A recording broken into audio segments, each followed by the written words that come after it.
In this video, we're going to take a look at my top 10 remaining free agents and see where they're going to sign prior to the 2026 season. Will there be any surprise teams to sneak in and steal a top star? Let's get started. At number 10, my top 10 is going to be Kazuma Okamoto. He, as of this morning, had announced several teams are trying to see if they can sneak and get him onto the roster, including the Blue Jays, Cubs, Red Sox, Diamondbacks, Padres, Angels, and Pirates. So he does have interviews with all of them. I personally think he's going to fit best and go to the Angels. Rendon likely to retire. Really do not have a third baseman at this time. Rengifo, middle, third base, second base, hasn't signed anywhere to this point. They could use another guy that can, help their roster for sure. And I think they're gonna sneak in and get him. Definitely has got some potential. If I think he's gonna hit about 25 home runs next couple of years here. That he does sign, and looking like he's going to the Angels. At number 9, Zach Gallen. Did have a very poor 2025 year for himself on the Diamondbacks, and I think that the Braves are going to sneak in and get him.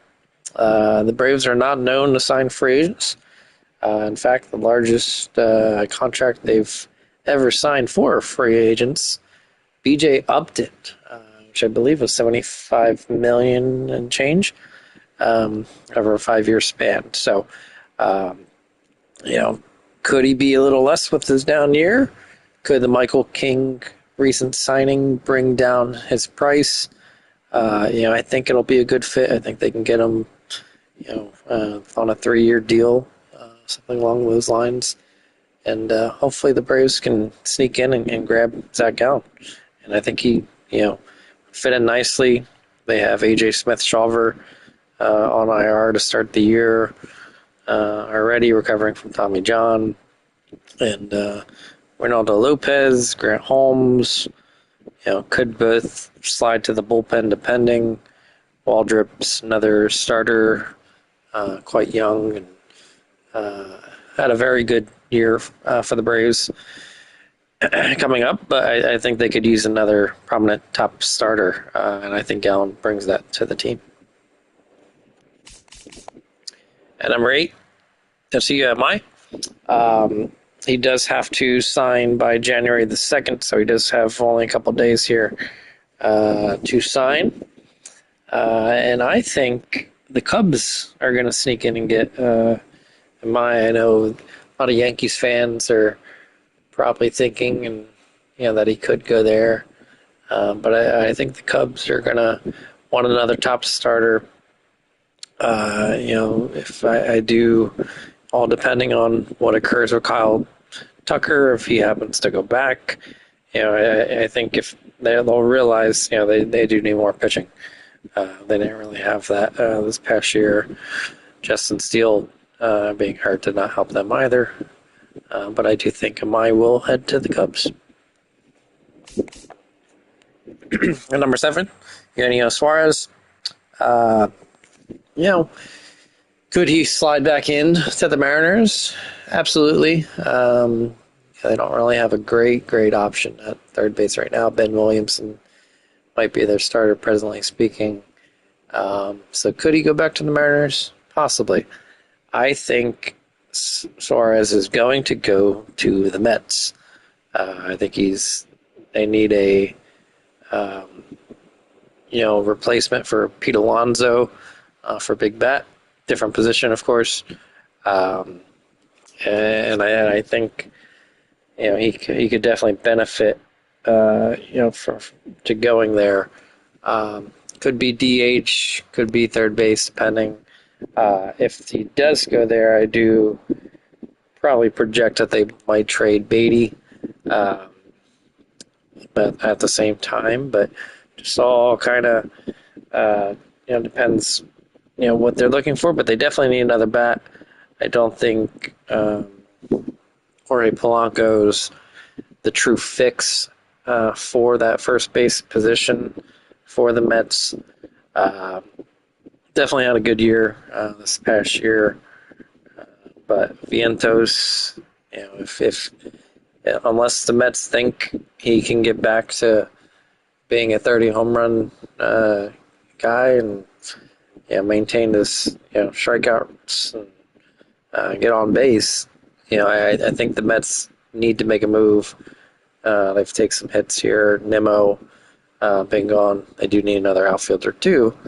But they did get a nice piece in Simeon at second base. Lost McNeil to the Athletics too. So big changes in New York, and I do expect the Mets to sneak in and get Suarez. At number 6, Ranger Suarez. He did have a qualifying offer to his name. I didn't mention it for Zach Gallen, but he does as well. But Suarez has been pretty quiet for himself right now. I think teams could be a little scared that he doesn't throw too hard. At the same time, but he's nifty and knows how to pitch at the same time. Doesn't strike too many guys out. So I do see Ranger Suarez going back to the Phillies this upcoming year. I think some teams might shy away, from it. With the comp pick at the same time, not too many great starters, available in free agency at the same time, but should be a value piece for the Phillies. Could he go elsewhere? Sure, of course. But I do think he does slide back into the Phillies. They do need a bit more pitching at the same time. Nola had a very poor year for them. And I think he'd be a good asset to the Phillies to try to keep them in the race at the same time. At number 5, Cody Bellinger. Does he go back to the Yankees? Could he go back to the Cubs?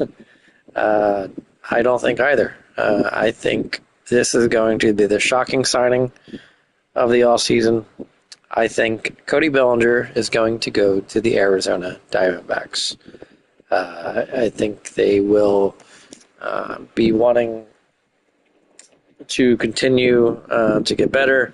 I understand that losing Suarez, who is older, in a mid-season trade, didn't help. I could see them, getting off Ketel Marte at the same time.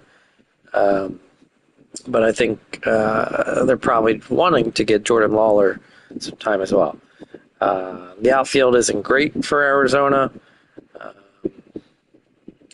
So, I mean, first base as well. They have Locklear, Pavin Smith, depending. But he'll fit in so many positions here. Might not need to be a center fielder. For the Diamondbacks, could be another piece around Corbin Carroll, too. So I actually do think the Diamondbacks are going to sneak in just like they did not too long ago and sign Corbin Burns last year. That was highly unexpected. Fortunately, he got injured this past year to really keep them in the playoff hunt. And they're in a tough spot, the Diamondbacks, with some injuries in the back end bullpen, I should say, with AJ Puck expected to be out for a while, Justin Martinez as well. But I do think they'll be the surprise team to sneak in and get Bellinger. I think they might get Sir Anthony Dominguez as well. Might slide him in as a closer possibly too. So keep your eyes out on the Diamondbacks to see if they can grab one of these top guys. At number 4, Alex Bregman. I think personally I think he's going to go back to the Red Sox. I mean, I could definitely be wrong. They got a lot of young players, up and coming players, for sure. Just a matter of, I think there would be, a little uproar, in the Red Sox organization if they don't get, one of these top guys. They definitely, need some better talent involved. Casas definitely struggled this past year. Christian Campbell, not sure if he's, going to be starting at all, on the roster here in the near future. Mayer's definitely a possibility at the third base if Bregman doesn't come back, but I could definitely see him slide over as well. Definitely got some versatility, good defender. And I think they need another big bat. If the Red Sox want to contend, and they always want to contend. They got a tough division with the Blue Jays, Yankees, Orioles have gotten a little better. At the same time, and definitely had a fall off last year. And Tampa Bay Rays, they're always somehow decent of late. I thought they were going to be one of the worst teams last year, but they played pretty well. But I do think the Rays are going to drop off a little bit this year, finally. But look for Bregman to head back to the Red Sox here in the near future.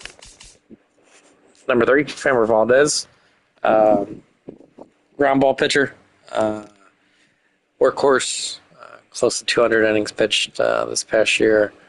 I don't think he will go back to the Astros at all. Speculation he could go to the Orioles. I don't think the Orioles are going to get Valdez. I think, and I do think a bit of a surprise probably, but I think the Mets are going to get 2 of these top 10 players, and I think Framber Valdez is going to go to the Mets. I think he's going to be their ace. They have a lot of 3-4 starters. Senga might be their best pitcher, but they don't seem to have much belief in him.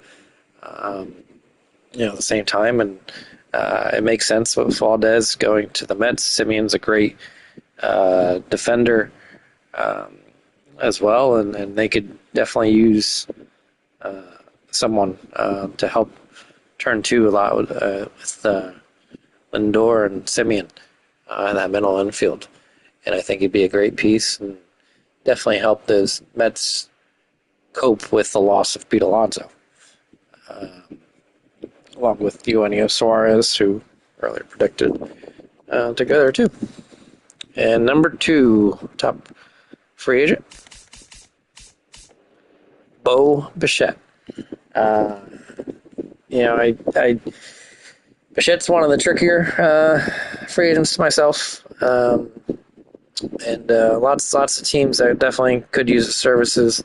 Is he going to stick as a shortstop?